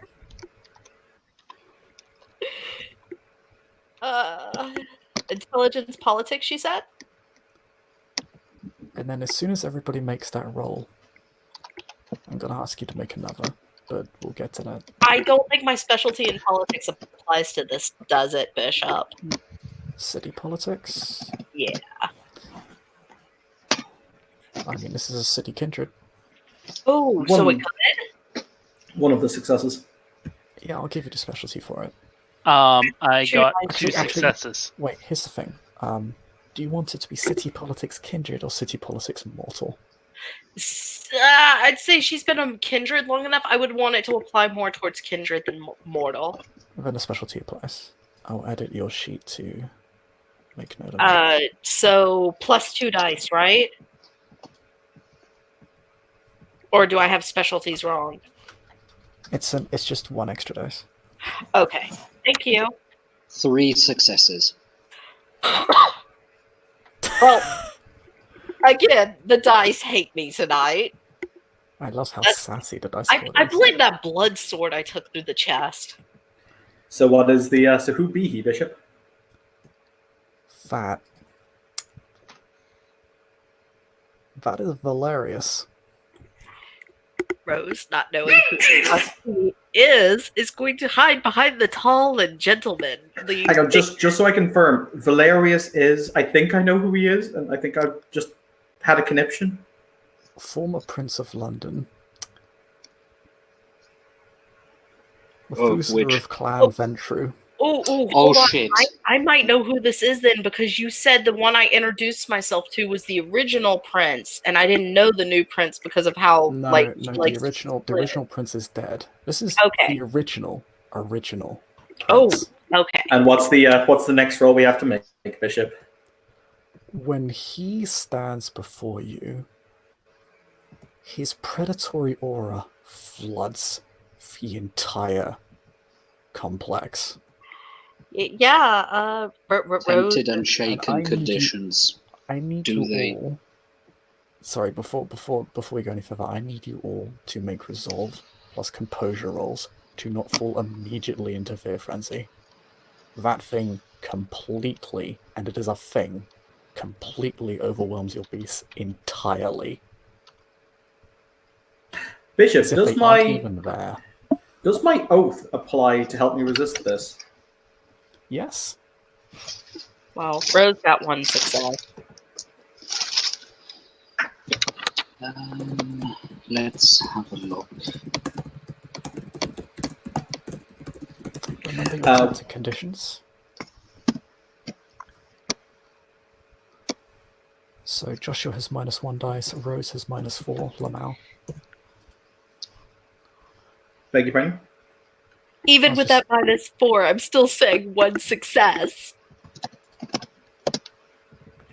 So what is the I roll, have- sorry, Bishop? Resolve plus composure. No, Rose, you have -4 dice. Oh, okay, so That's what Tempted does. For every time you take Tempted, you can lose a dice to resist your next frenzy check. so she's got 2 dice, and I thought she had -5 because of how high that was. Oh yeah, you're right.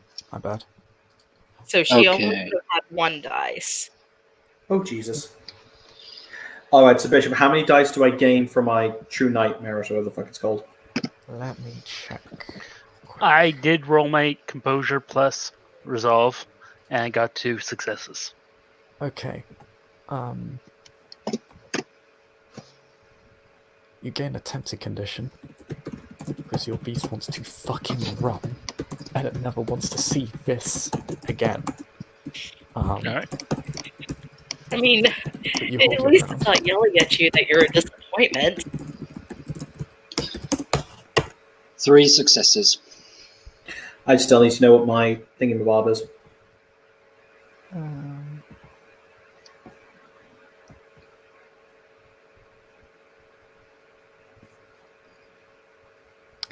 I'm just going to give you +2 dice. Technically, it would basically the use of disciplines and supernatural abilities would mar your judgment, suffer your status as a penalty. However, in this case, you're resisting it, so you just gain dice instead. I'm just gonna, because that makes sense. Cool. In that case, I'm going to spend a willpower because I want to actually appear resolved before this as much as I humanly can. So I'm down 2 willpower from 6. That is fine. So it's going to be a total of. I have the tempted conditions. That's -1. Yes. -1 dice, yes. So you're gonna that's get +1 5. as well. So that's 5 plus 1 is 6. Plus 3 is 9. Yep.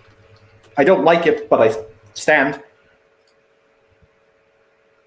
Yeah, your beast has never even come close to frenzying just upon seeing a kindred before. And the way its predatory reacts is just completely unnatural. You have never seen anything even remotely like this. I was going to say, I think Rose still has to roll her single dice. Yes, she does. Oh, I have to re-roll what I roll. What, can't we mean, just if count you- that one success, is it? No, because if I No. took that original dice roll, you'd have a 3 and you'd fail. I got an A. You How do you gain the succeed? tempted. You gain the tempted condition again. You have -5, and you have -6 tempted now. Fun.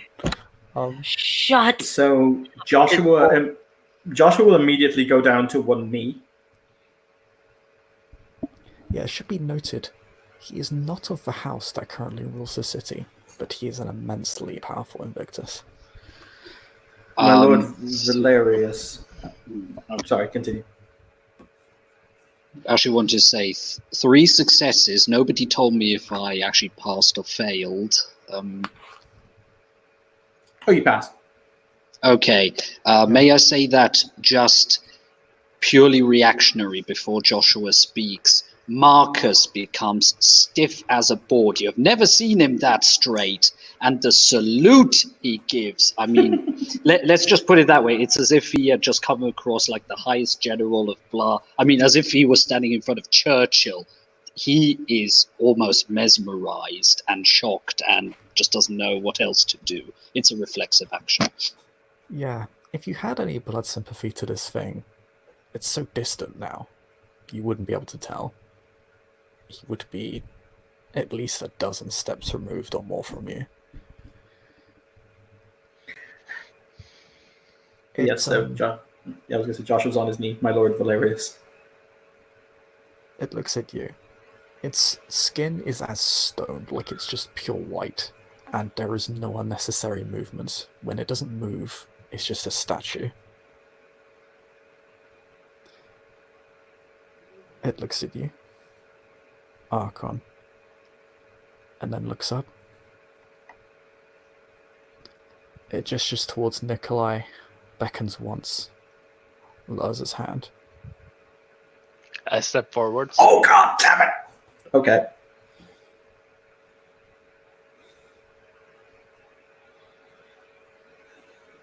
That one will be coming with me. No, my lord, he won't. I have my orders. You may kill me, but I have my orders.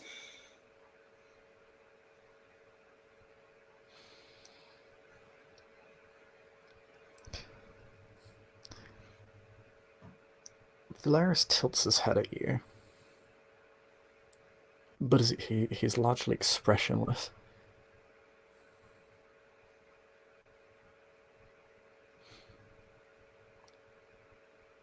It kind of scans you, it kind of studies you for a moment,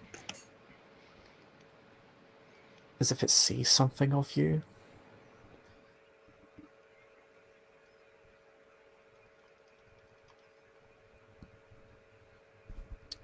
And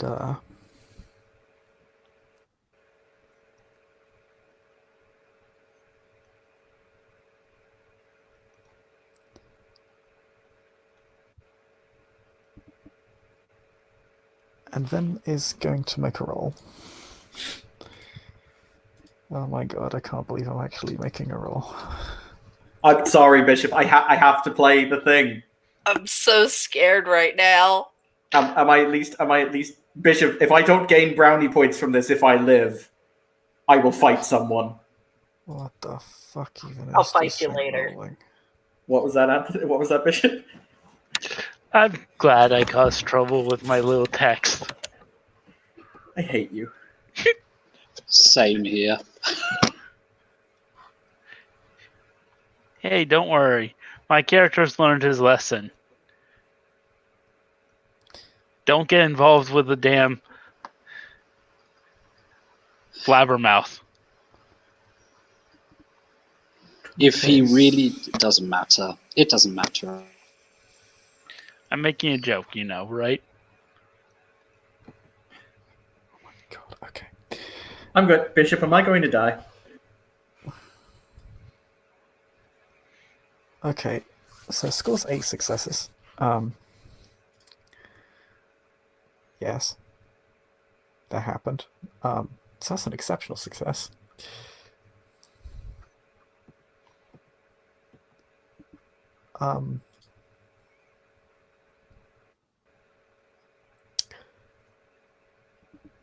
We're going to switch over to Nikolai's perspective for a second.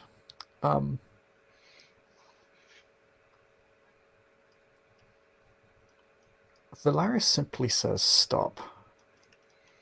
Everybody in the hallway and everybody in the lift, apart from you, stop.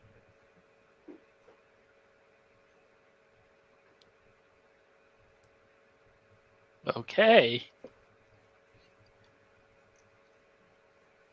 Glance to both sides, then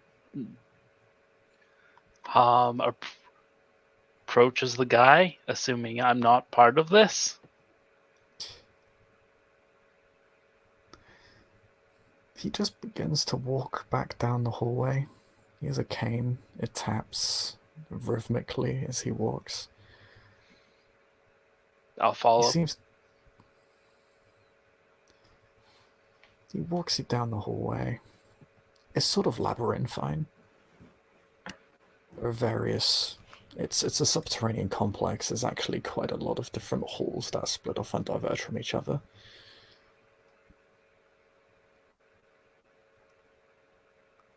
Eventually, you find yourself at a new lift. You kind of look... you can look into some of the doors with windows. This is a horror show. This whole place. This is...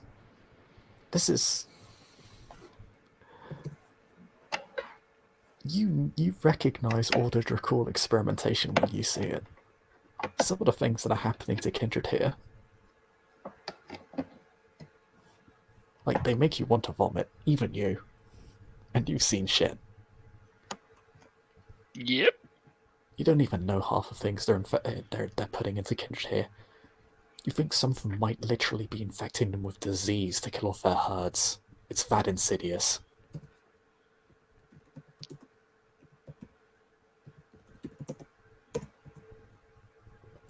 Oh, shit. What the hell did I get myself involved in? Other Kindred are just staked in prisons. Some were being tortured, but now everything is frozen in place. It's literally as if time has stopped. Yeah, definitely not trying to make small talk or anything like that. Eventually, it stops you at another lift. Valaris points to it. I get on. Messiah will meet you at the ground level.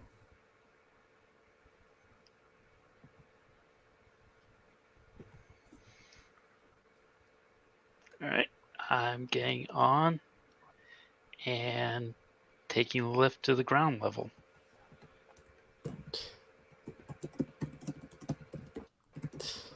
We'll just switch briefly back to the other Kindred.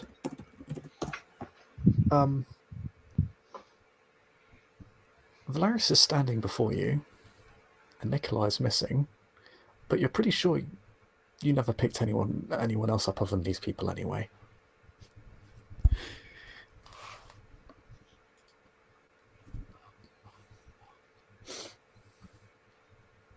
You have completely forgotten everybody that Nikolai was ever with you at all.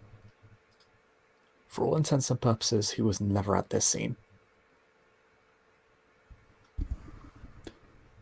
But time can resume. Unless it's just standing before you. He will simply look at you, Joshua, and say, "You may stand." Thank you, my lord. Is there some service we may render unto you? No, I am leaving. As you say, my lord.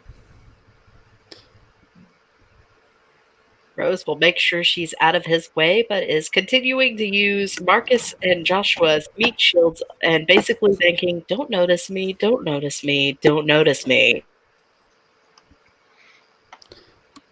He stands in the middle of the lift. It will go down a floor. Standing in his presence, it's like moving through water. It's like you're at the bottom of the ocean and trying to walk through it. It's It's like standing in like liquid concrete. It feels difficult to move around him. Like his just presence just thickens the air. But he'll turn to you, Rose.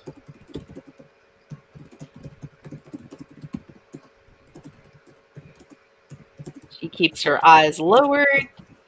But she stands very politely and doesn't try to make it apparent she is trying to avoid his vision.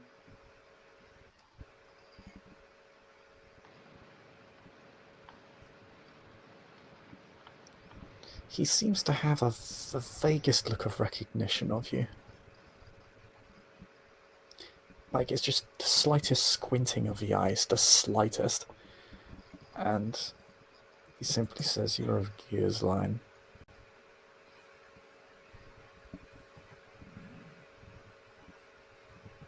She looks to Joshua to make sure it's safe to talk at this point because he's probably the only thing keeping her alive.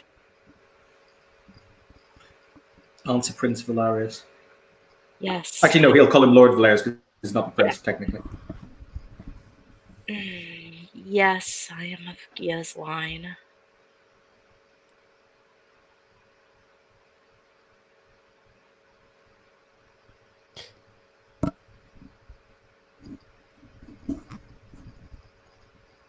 While in the back of her head, she is screaming at herself. I remember her great-grandsire. They were alike.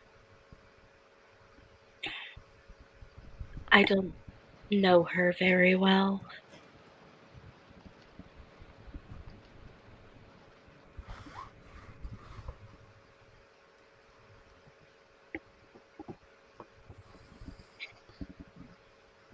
She birthed Eliza.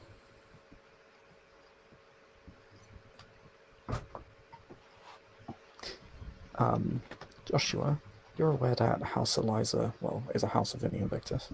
Mhm. Given your connections to the Invictus and the fact that you already succeeded at a politics role, everybody who succeeded at a politics role knows that. Good to know. Rose doesn't, because she failed.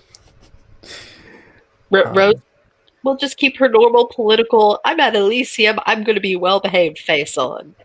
Really weird question, Bishop. Mhm. He is an incredibly old kindred. Is he tech illiterate? Is he what, sorry? Is he tech illiterate? He hasn't displayed it, but you haven't seen him with any technology. I have a He's just- record of what I typed on my phone that included Nikolai. Oh, damn it.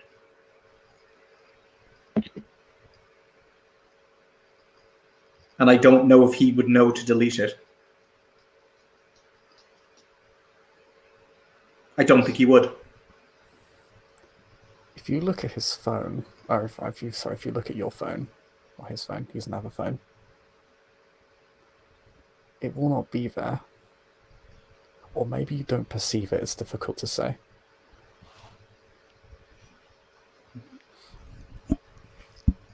For whatever reason, Nikolai's presence here has been rationalized away. Does that mean if somebody else reads it, they will read it as it truly is?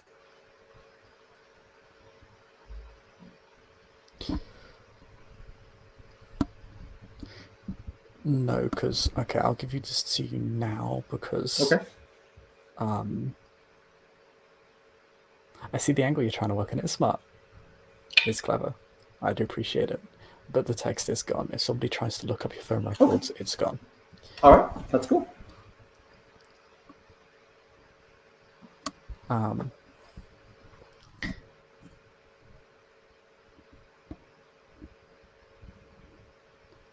He looks disappointed, Rose, when you don't recognize the name. If you will forgive, my lord, she is a member of the Circle of the Crone and does not hold true to the Invictus and your houses. I know of Gear's decision. He looks to Marcus. Your blood has been tampered with. My lord?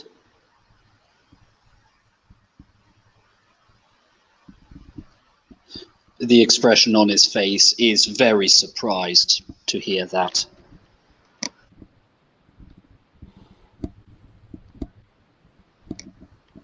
I was not aware of that.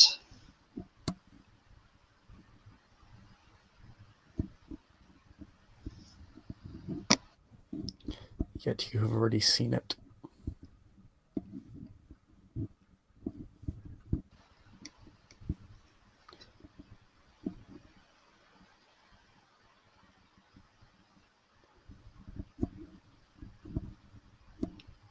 You will go to Wandsworth, bring the child of the wolf.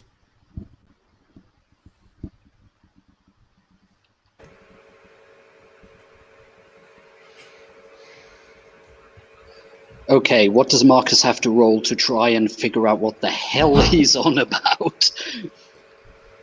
You're a member of the Order Jakul. You know who the wolf is. Oh, fuck!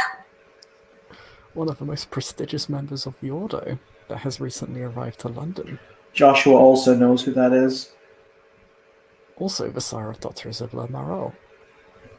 Thank you, that's the out-of-character information I was looking for. My character knows it, I don't. And did this guy just ask him to bring him?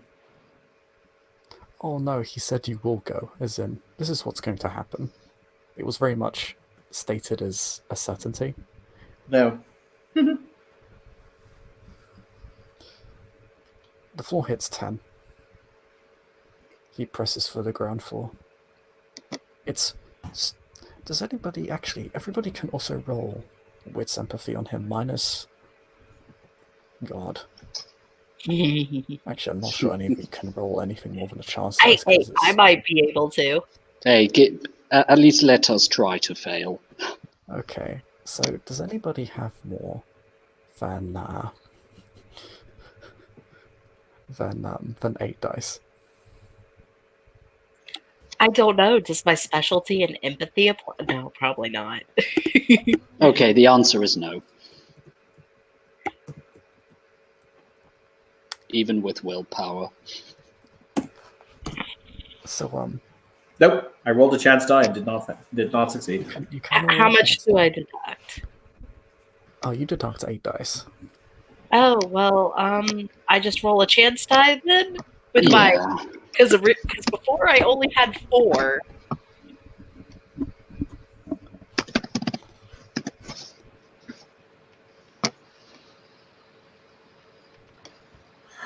I love how I said to Bishop, like this, you know, I just needed you to come in to help me do things, and he was like, yeah, no, sure, cool, and then it turned into this like an hour and a half later. Well, I assumed something like this would happen because Rose has been avoiding meeting your character for a while. I knew as soon as everyone was going to enter the scene that this shit would happen.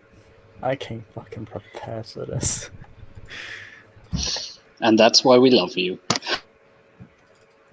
But, with you lot now at the bottom floor, for you guys to see Wenfu there, for Nikolai, he does have someone waiting for him. Yep. She just called in a whole shitload of favors, didn't she, Bishop?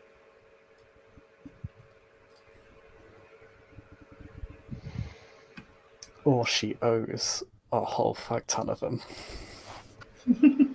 Oh no. Yeah. Oh yes. So...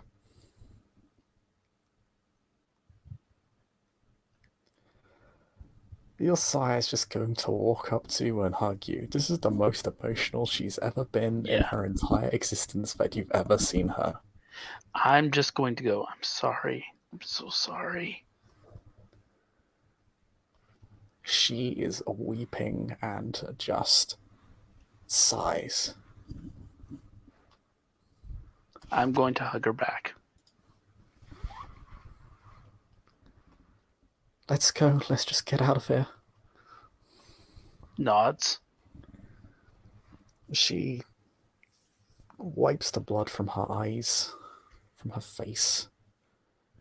She does so quickly and is rushed. There's still a slight stain around the rims, around the bags, and she will just take your arm and just lead you out of the building, away from all of this. And she does not stop driving. And I think that's where we can end this scene. Thank you, players for playing. Thank you, watchers for watching. We'll see you all next time. Goodbye.